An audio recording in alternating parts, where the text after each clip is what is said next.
YouTube नगरवासियों, स्वागत है आपका अमेजिंग सर यूट्यूब चैनल पर। जैसा कि आपको पता है, हाई स्कूल और इंटरमीडिएट परीक्षाओं में निबंध बहुत महत्वपूर्ण है। हाई स्कूल की बोर्ड परीक्षा में पर्यावरण प्रदूषण समस्या और समाधान, जनसंख्या विस्फोट समस्या और समाधान, आतंकवाद समस्या और समाधान, विज्ञान वरदान या अभिशाप, मेरे प्रिय साहित्यकार कवि या लेखक, नारी शिक्षा। और इंटरमीडिएट में पर्यावरण प्रदूषण समस्या और समाधान, विज्ञान वरदान या अभिशाप, छात्र जीवन में अनुशासन, बेरोजगारी की समस्या और समाधान, आतंकवाद समस्या और समाधान, जनसंख्या वृद्धि, नारी शिक्षा इत्यादि इंपॉर्टेंट टॉपिक्स हैं। और हम इन इंपॉर्टेंट टॉपिक्स पर बारी बारी निबंधों की एक श्रृंखला आपके समक्ष प्रस्तुत करेंगे। आज उसी श्रृंखला से एक निबंध प्रस्तुत है। सबसे पहले हम रूपरेखा तैयार करेंगे। प्रस्तावना, स्वदेश प्रेम का तात्पर्य और उसकी उपयोगिता, स्वदेश प्रेम का वास्तविक स्वरूप, स्वदेश प्रेम के कुछ उदाहरण और उपसंहार।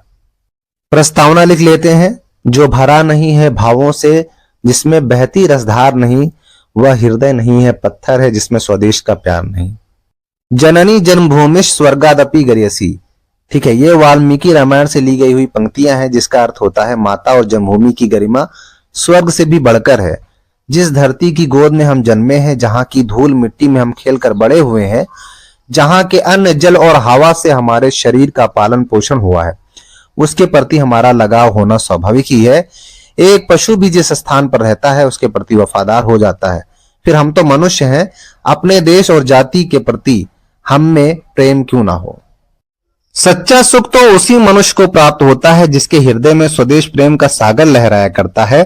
अपने देश के कल्याण के लिए अपना सब कुछ न्यौछावर करने में जो सुख मिलता है, देश की बलि वेदी पर हंस हंस कर अपने प्राणों को न्यौछावर करने में जो आनंद मिलता है, उसे सच्चे शहीद की आत्मा ही जानती है। अगली हेडिंग है स्वदेश प्रेम का तात्पर्य और उपयोगिता। स्वदेश प्रेम का तात्पर्य किसी व्यक्ति के अपने देश के प्रति भावुक प्रेम से है।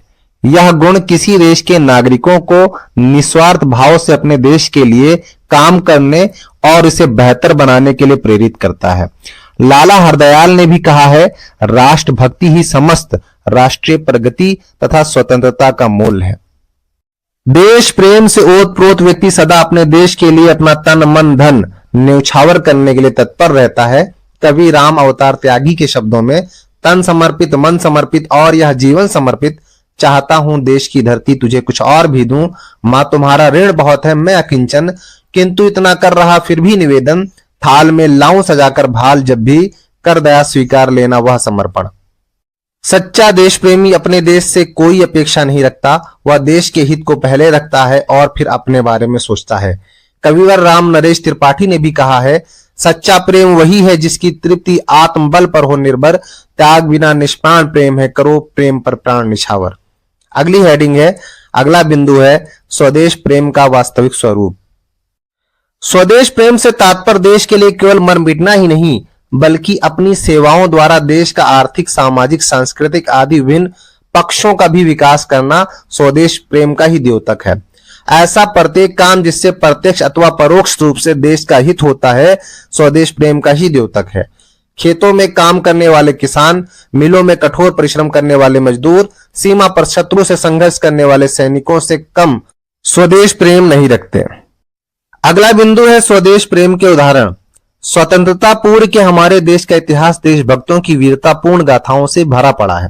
देश की आजादी के लिए मंगल पांडे, रानी लक्ष्मीबाई, भगत सिंह, चंद्रशेखर, सुखदेव, राम प्रसाद बिस्मिल, नेताजी सुभाष चंद्र बोस जैसे देशभक्तों की गाथाएं स्वदेश प्रेम के सर्वश्रेष्ठ उदाहरण है, जो हंसते हंसते बलिदान हो गए।